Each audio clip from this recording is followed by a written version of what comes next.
Hello, mates. I hope you're ready for a good show today. While you wait for the show to start, I thought you'd enjoy watching this little bit here from Monty Python and the Holy Grail. Hope you got your snacks ready. He's got his snacks. Show's about to start here. Yep, about to start. Here we go. Oh! Didn't see that coming, did you?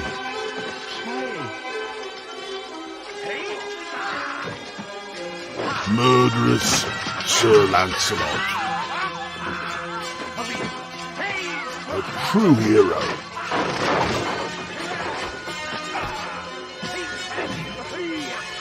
Alright, that's it. Stop showing.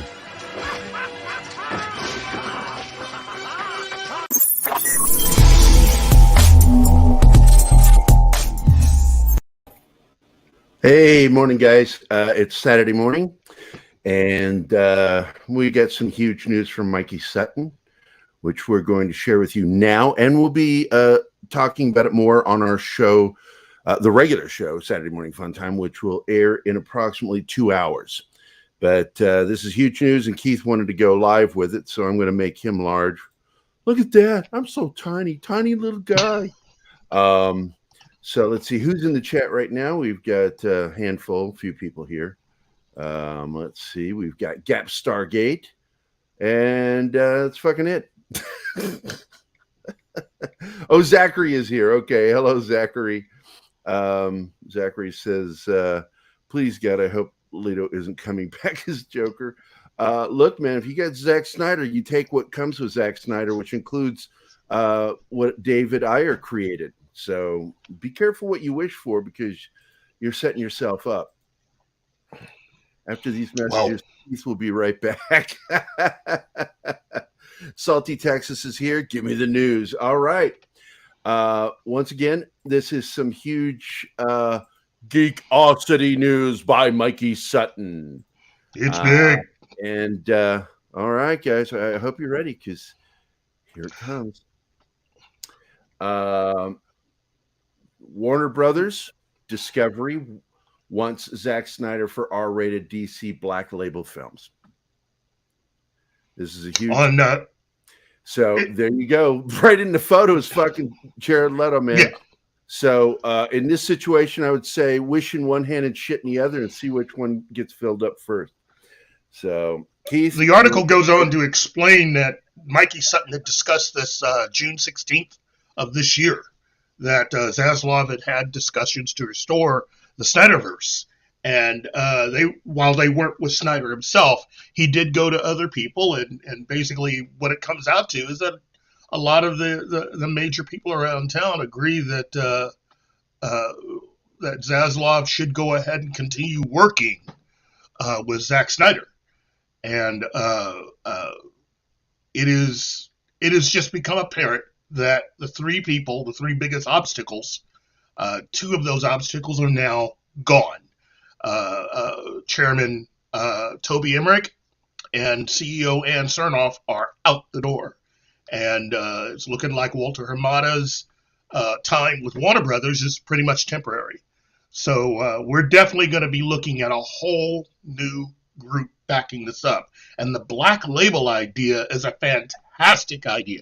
This helps everything and everybody that wants to see new things with DC IP and with what David Zaslav is going to rebuild everything to be.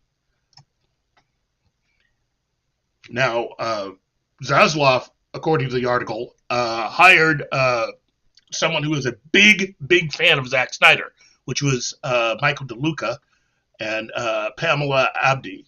DeLuca's name came up, I think, 2 or 3 days ago with you and I. And I had actually heard that they were looking at Michael DeLuca to take over as the head of probably their version of DC Studios.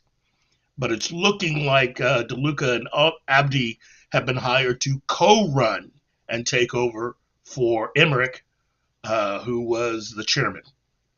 So combine this with the news that Alan Horn could also be back to consult, and it looking like Todd Phillips is being seeked out to offer his own advice. What we have here is a major, major move, and it's smart, not reactionary like we've been used to the last few years with Warner Brothers. What do you think, Gary? I'm sorry, I'm working in the background right now. So, Well, personally, we knew this was coming. In fact, I don't know why when he gave Emmerich his marching orders, he didn't just go ahead and fire Hamada. I mean, just be fucking done with it. It's like, I don't know what the point is of dragging some of this shit out. I really don't. So, I don't know, man. I think right now, I think it's just to have bodies in position and ready to go. Hamada, some people see Hamada as someone that is at least competent in the technical aspects of his job, but it's the fact that he has been playing so close and directly with Toby Emmerich and following all the marching orders that came down from both him and Ann Sarnoff that it kind of taints his view. Now, there have been those who have said that we've never really seen what Walter Hamada can do without those two over his shoulder, But I think too much water has just basically come over the bridge. I mean, it's not possible for him to change how he wants to do things and now be good friends with Zack Snyder. I just sent you an invitation script to join us so you can talk with Keith here. I'm actually prepping for another show, and I'm still prepping for our noon show, our regular Saturday morning fun time. Keith got this fucking wild hair up his ass. We need to do a live show now. And I'm like, I've got fun. All right, let's go do it. I got an hour. I cracked the whip. I'm actually going to be on Brandon's stream here shortly. The anime guy. I'm going to be on his show this morning, and here's Script Doctor joining us. And just so you can see, Martini's here in the background, handling the background. Hey, Martin, do your fake Mexican accent for me. Well done, sir. Come on, Martin. Do the Mexican, the fake, because it's not fake. Dude, he's so awesome. I don't know how you do that, man. You really sound like you're from below the border. I love you, Martin. So now that we have a Script Doctor here, listen, what do you think about the possibility of, what do you think about leaving Hamada in place temporarily until they can get DC Studios up and running? I think it's it's a double-edged sword, because if you've seen his deposition, or his testimony in the JD&H trial, you kind of realize that he's very much business-minded, but he has no idea what's going on the technical side of things when it comes to story and films, which is fine. But I'm fine with, the reason Emmerich was there so long and why he was leaking to other people that he wasn't going anywhere is because essentially there's an acclimation period for DeLuca to come in, and basically him and Pam are taking over his job. And that job is being completely reorganized and restructured and changed. And Tom over at Midnight's Edge was one of the people who said that DeLuca should have been the one initially hired at WB to begin with, and not Emmerich, because DeLuca is. Here's the thing that surprises me, is that DeLuca is on Zack Snyder's side, which is very weird because Snyder does have inflated budgets, and DeLuca is a very budget conscious producer. So part of me just thinks he's into the Kool-Aid, and I think Snyder heading up a Black Label DC is a good offering to not only his fan base, but also to reconcile with the fact that it gives something to the IP of DC that Marvel doesn't have, which is, aside from Deadpool, and even Deadpool, that's a tame R-rated type of take on what someone like Zack Snyder would eventually do. So I think that's a good strategy where you can actually close out, because the scuttlebutt is that Snyder's going to close out what he started with Man of Steel. Yes. And the other part of the scuttlebutt is that Zaslav wants Superman to head a proper DC universe, but he doesn't want the Snyder approach to Superman because he's already seen how that does not resonate, which suggests that he wants to keep Cavill and he wants to pretty much recast everyone else and do a reboot. Hopefully not an origin story reboot, but a reboot nonetheless of a more inspirational Superman, which would be smart. And he's partitioning these two directives because I think he realized that the hole that they're in right now at DC with their films, with Aquaman 2 on the horizon, The Flash, Shazam, the Batman having just released and not done the numbers they want to, although it was relatively successful given it was up against it. I think he's realizing that he can't have his homogenized universe on the get-go the way he originally thought. He has to let the investments play out and see where the actual market is. And I think that's kind of a smart choice right here. I think DeLuca is a great choice because he's going to be doing mostly heading over live action and dramas at Warner Brothers. There's going to be another person doing family and animation, and then there's going to be another person doing whatever DC Films ends up becoming. I hope it's called the Detective Cinematic Universe because the DC Comics is a redundant thing because it's Detective Comics, and it's like that's stupid. They did that in the late 70s. It's the dumbest thing ever. Now that Zaslav's in charge, let him reformat it to make it more concise on like a marquee, and also a bit closer to the competition in regards to like it's Marvel. It's not Marvel Comics Studios or Marvel Comics universe. It's the Marvel Cinematic Universe, and to parallel that, you do the Detective Cinematic Universe, and because again, one of the things that made Detective Comics very different from Marvel is that there were more mystery-driven stories in Detective Comics than there ever was in Marvel. Like you kind of knew what was happening the entire time in Marvel because you got all these shared perspectives from heroes and villains. With Detective was a bit more pulp in style, and Marvel was a bit more soap opera in style. That's how I differentiated them in their peaks in the late 60s and 70s. Yeah, that's very, very good. I mean, I personally think that you're right. Rebranding all of the DC stuff, although it looks like they're going for what they had originally before everything was broken up after the release of Justice League, which is just have everything together under one roof, kind of like what Marvel and Kevin Feige have done. Now, just in case if you guys didn't catch the nuance there, he said Justice League because he said it really quickly, and you might not have caught the snark. I've noticed this morning that some of you fuckers don't understand snark at all. My post about Mikey Sutton's news last night was completely with my tongue in my cheek. I was being snarky, and the article itself by Mikey Sutton and Joylyn Francisco was filled with snark. So just remember, nobody really, really fucking cares about the Flash movie now. No, nobody does. And the whole joke of the article and my post was people saying, well, it's not awful. I mean, come on. How can you not tell that's being you know what the snark? Flash movie is? It's the most expensive commercial for the Batgirl film.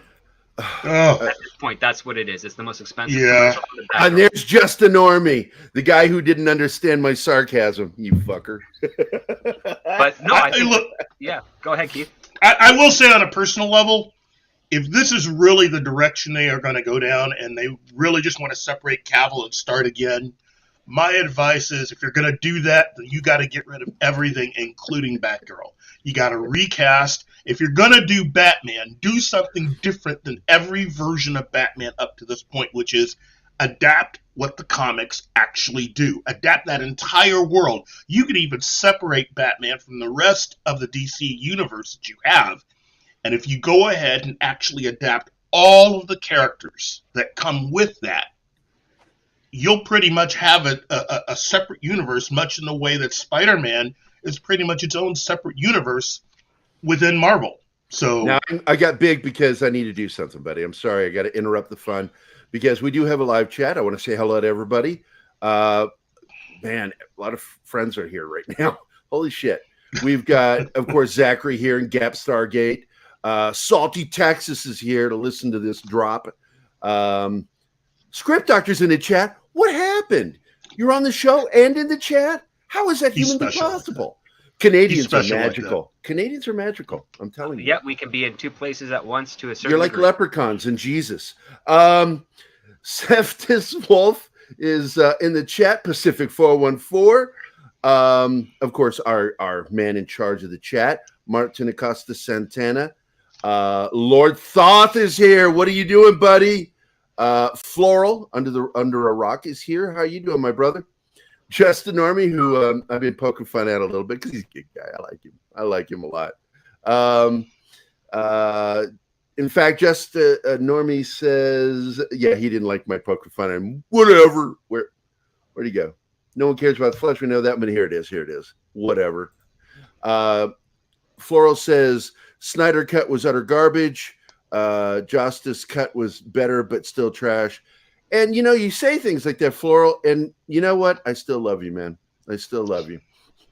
That's bait, kids. There That was is more what we call Superman in bait. Justice cut than there was in the Snyder cut. That's for sure. Yeah.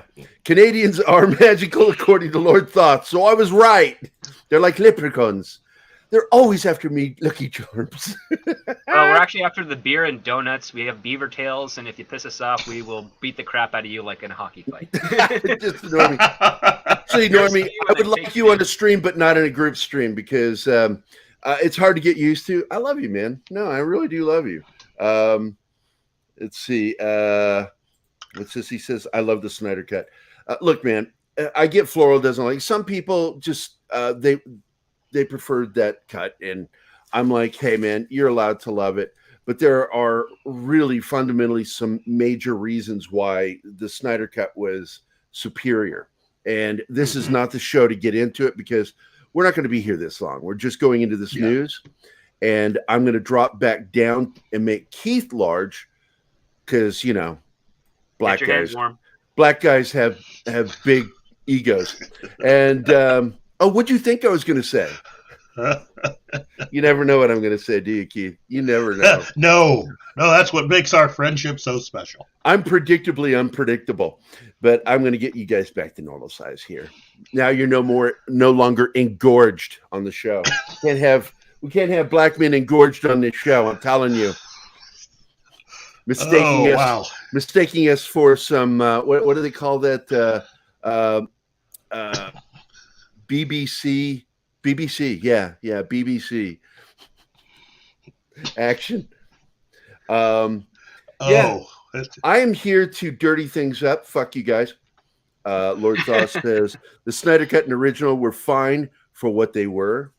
I love the Snyder cut. It works much better. There you go. This is why we like it, because structurally it works better. It's a better story. Well, DC Comics was first of all, DC Comics was around a lot longer than Marvel. Hey, Keith, they'd been in Hollywood a lot more. Yeah, they had a good 10 to 15 years on top of Marvel before their publications. And then on top of it, they got ahead of Marvel by almost 20 years on the film side of things. Yeah. Yes. And hiring writers who actually were proficient within the realm of science fiction in the 1950s helped DC to write some really interesting, very far out type of stuff in the 1950s, which is IP that I still personally believe would be better than just sticking to just the normal DC characters that they always seem to go with. You could grow the DC IP of films with stuff like Captain Comet or Space Cabbie or any of the stuff that they were going to attempt to do and probably weren't even considering spin-offs for as far as the New Gods. Now, I want to put this in here real quick. This is an important paragraph. You want to read that, Keith? Yeah. Zaslav hired Zack Snyder fan Michael DeLuca and Pamela Abdi to replace Emmerich. Warner Brothers had previously chosen DeLuca to co-produce Suicide Squad 2, which is the original Suicide Squad getting a sequel. Because again, we keep telling you the stuff that Gunn is doing is parody. Yeah, he's making fun of Snyder's take. Mm-hmm. And it's brilliantly done. And with frequent Zack Snyder collaborator Charles Roven in 2018.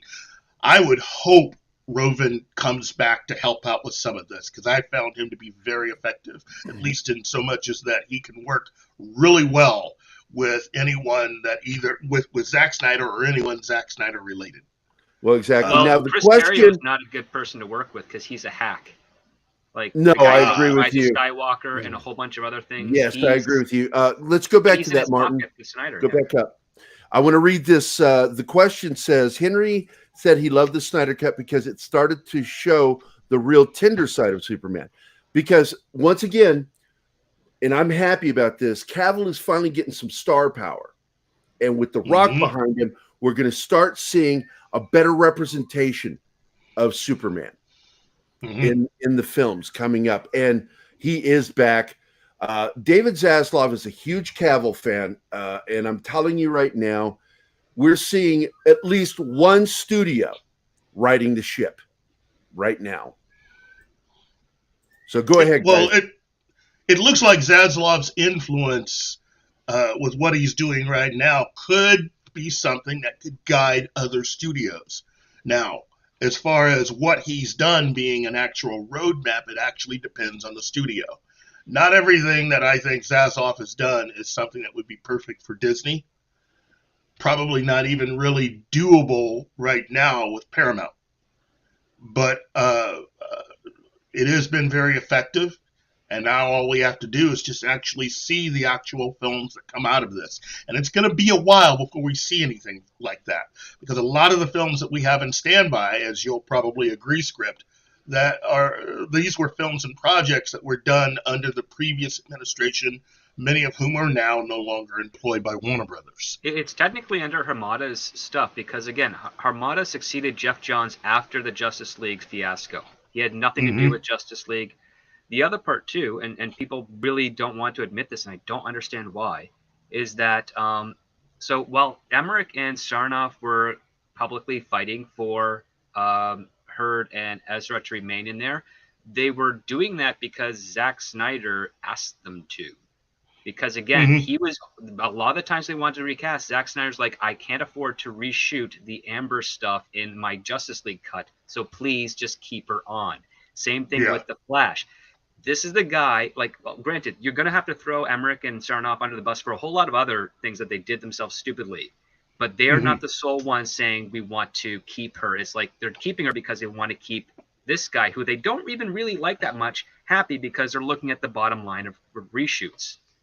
And that's basically it. And then on top of that, when they got the fan Oscars for the Flash moment, which threw me off because it's like, why would that? How is that better than Captain America grabbing Mjolnir for the first time in 15 movies? But regardless, that's what the fans voted for. That's what they got. They got that fan Oscar. That's something that even the ego within the studio is like, we can't ignore that right now. So we got to kind of double down. James Wan was like, listen, we had no problems on set with her or anything like that. I'm fine. Whatever you want to do.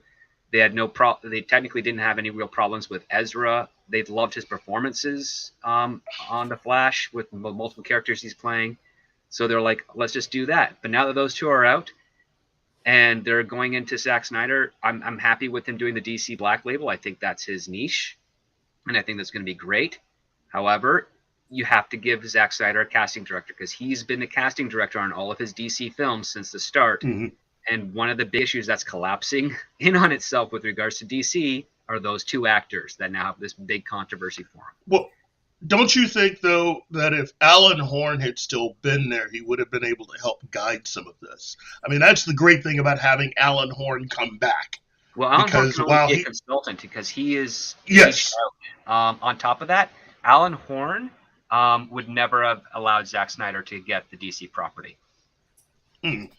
Because he knows that he's not capable to handle such the responsibility. And the fact of the matter is, with all the movies he has under his belt and the massive fan following he does have, the box office does not reflect that fan following. And that's one of the things. That's why he was so on board with Marvel when it was starting out. And he left Warner Brothers and went over to Disney. He was like, oh, yeah, we can actually build these things really well. And this is how we're doing it. We hit the heart. We get the good directing and talent. And then slowly... which was interesting because he was getting older, because I think he's in his 80s right now. He is. as he was getting older and Ike Perlmutter was getting more involved with the other parts of his conglomerate, the directors that were being brought in were fresher faced, quick to say yes sir to the executive producers, and we started losing the quality that was there. And I think Alan Horn is a great resource to use from, but unfortunately he's not going to have any teeth. And Yeah. there's a lot of people in town that are perfectly fine to shill for guys like Zack Snyder and whatnot, because they're going to get jobs as a result of that. That's basically what they're doing. If they push Zack Snyder, who's got a foothold on DC, which is perfectly fine for him, he's going to remember that, and then they're going to hire them to come in onto that production, get them into Warner Brothers. And then the problem being is that if these next 3 movies that are coming out from DC perform the way I suspect they will, Zaslav is going to be incredibly upset and feel betrayed. Oh yeah. And he's going to bring a guillotine down on everybody that pushed all of those. That's interesting. Just a reminder, and hey, Script, do you think you'd be joining us with Paul? I will try to. I do have a bunch of chores and one script to finish today first, but I'd love to if I can. That's in what, 2.5 hours? Yeah, well, no, in an hour and a half. It's Hour and a half? 10:30 Okay. now. We're going to be ending this stream here really quickly because Yeah. I actually have to go do a show with Brandon, the anime guy. But Tell Brendan I said I hello. want to remind everybody, we are still doing our normal Saturday morning fun time show. Our guest is going to be Paul Chetto. Looking forward to this. Keith's been wanting to talk to him for a while.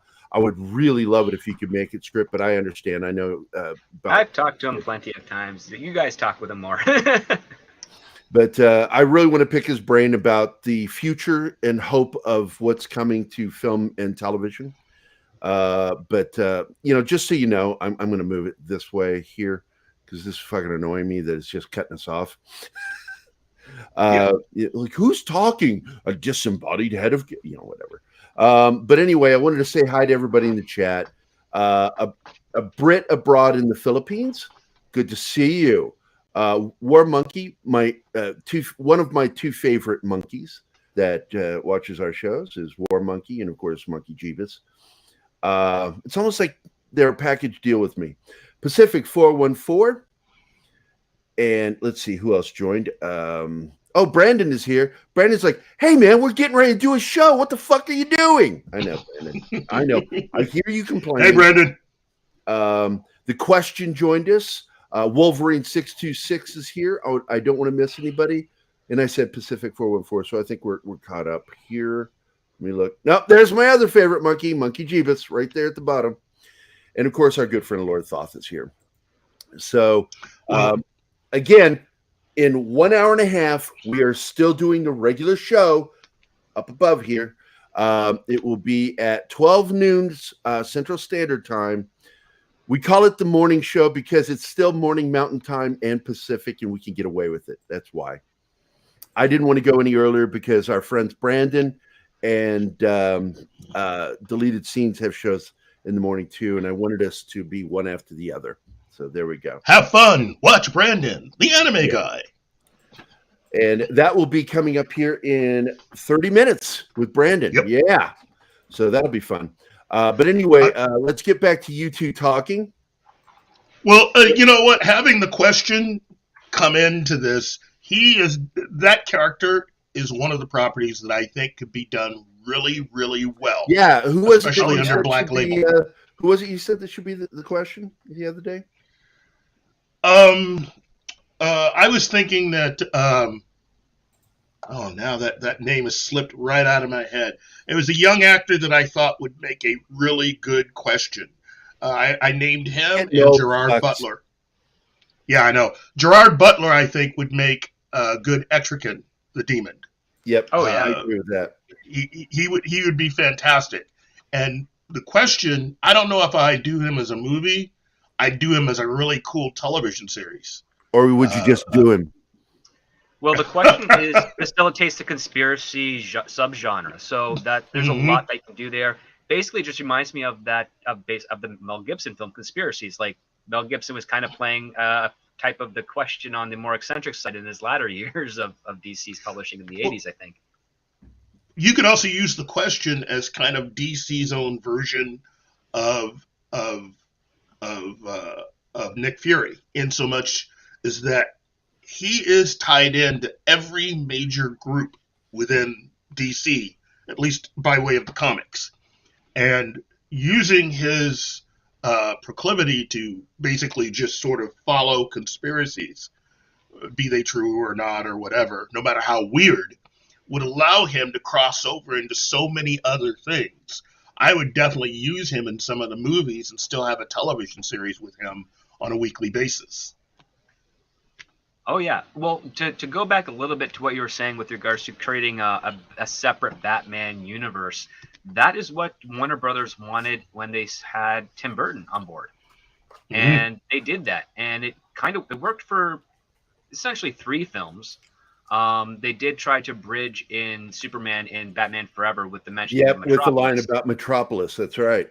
And that kind of blew a whole lot of movie fan guys of those characters away. The ones that weren't familiar with the comic books, they were kind of blown away that there was a mention of that, and then that opened up the floodgates for them. That audience, the audience that wasn't familiar with comics, to realize that Batman and Superman were in the same universe. And that was an amazing opportunity, because at the same time, I think Tim Burton was working with Nick Cage to try and integrate Superman Lives into the Batman stuff that he started as well, which unfortunately did not go as planned. And thank God for that.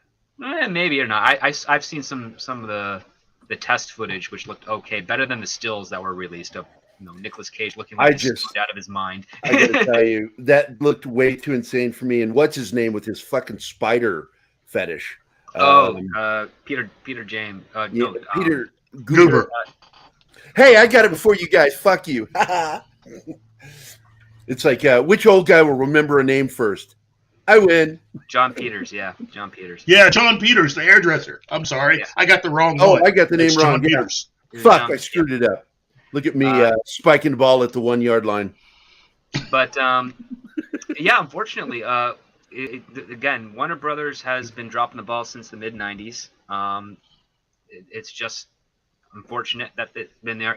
I predict it's going to drop the ball for another year and a half. Hey, guys. Script, take a look at what War Monkey and Wolverine had to say here. When it comes to Marvel versus DC, I like more Marvel characters by far, but nothing beats the trilogy of Batman, Superman, and Wonder Woman, or the Justice League for me. And then Wolverine's comment, this is primo right here. Because Zaslav likes him. Zaslav does like him. Also, for some strange reason, not a lot of people are looking at Matt Ryan for any other gigs, which is unfortunate. So he's got to hold on. Great actor, but man, if he gets typecast as Constantine, I fucking love that. That's an amazing thing to get typecast as. I think it'll be all right as long as you give him the opportunity to fully explore the character. I don't know about doing another. I don't know about doing another television series. What I would do with Matt Ryan is a series of a miniseries, a series of like 3 or 4 different miniseries stories that you could play out on HBO Max, and just give those films all the time and attention that they need to make them as scary, but also as well traveled as they need to be. If you tie him in with the House of Mystery and bring in some of the things that they had tried to introduce in the Constantine NBC series, I think you could do well. But you got to make it scary, because now that you are not tethered to something like NBC, you could push the scary quotient further than you ever would have with the NBC series. And don't get me started on the CW version. That was just a joke. I mean, that was just a joke. Yeah. Well, I mean, the CW, he was also tragic. Wait a minute, hold on. What did you say? Don't get me started. Don't even get me started. Fuck you, Keith. I love you, buddy. Hey, I hate ending this, but we've got to wrap this up now. That's fine. Yeah, because DC Animation has been budget cut because Greg Weisman hasn't been able to do what he wants technically for Justice, for Young Justice for the last 2 seasons, because they don't have the money for action. My problem with Young Justice is that it started out really great and it got woke. And I had to walk away from it. It got woke because they couldn't afford to do action scenes. They're like, all we can do is talk. Is that what it is? Yes. Oh man, then fix it for Christ's sake, Zaslav. Make that show great again. Because the first 2 seasons were awesome. They were. So Greg Weisman has publicly stated he has no agenda other than to tell the best stories he possibly can. The problem is that when you can't afford to do action set pieces anymore, you're stuck with exploring characters through dialogue only, and that is your pitfall of falling into woke ideology. It's like, well, we can't show the new Violet character, who we decided to make a Muslim just to explore the possibility of it. We can't show her doing all the cool things with her powers, so we have to have her follow the exploration of her Muslim roots now that she's part mother box. Yeah, and that's out of desperation, just of trying to occupy time as opposed to. Yeah, see, I quit watching the show when they started getting into identity politics, and I'm like, no, I'm out. And Keith, was there's so good, and I'm like, it is well written, but I can't stand the fucking identity politics. I just get so sick of it. Look, we're going to wrap up here, guys. Yep. Warner Brothers Discovery wants Zack Snyder for R-rated DC Black Label films. Black Label. That's the key. Label it's essentially a pocket universe. Yeah. And I'm telling you, this is happening. This isn't just a rumor. This is fucking happening. So, well, it's in development. Whether it comes to light don't hold your breath, because I think the odds are in its favor, but you never know what's going to happen in the next year. Well, that's true. There's always that chance. Absolutely. But it is actually going on in the background, and the intent by Zaslav is for this to fucking happen.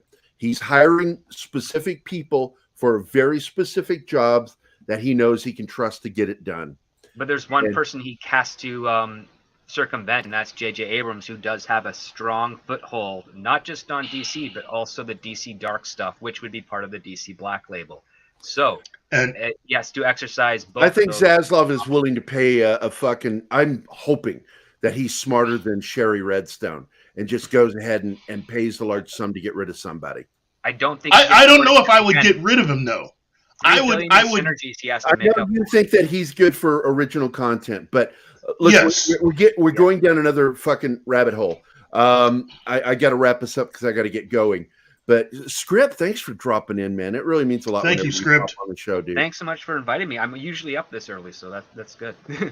Well, maybe you and I should do another one next week. Sure. Yeah, if you guys want to do it, Keith is learning how to run streams now, so I don't have to be here.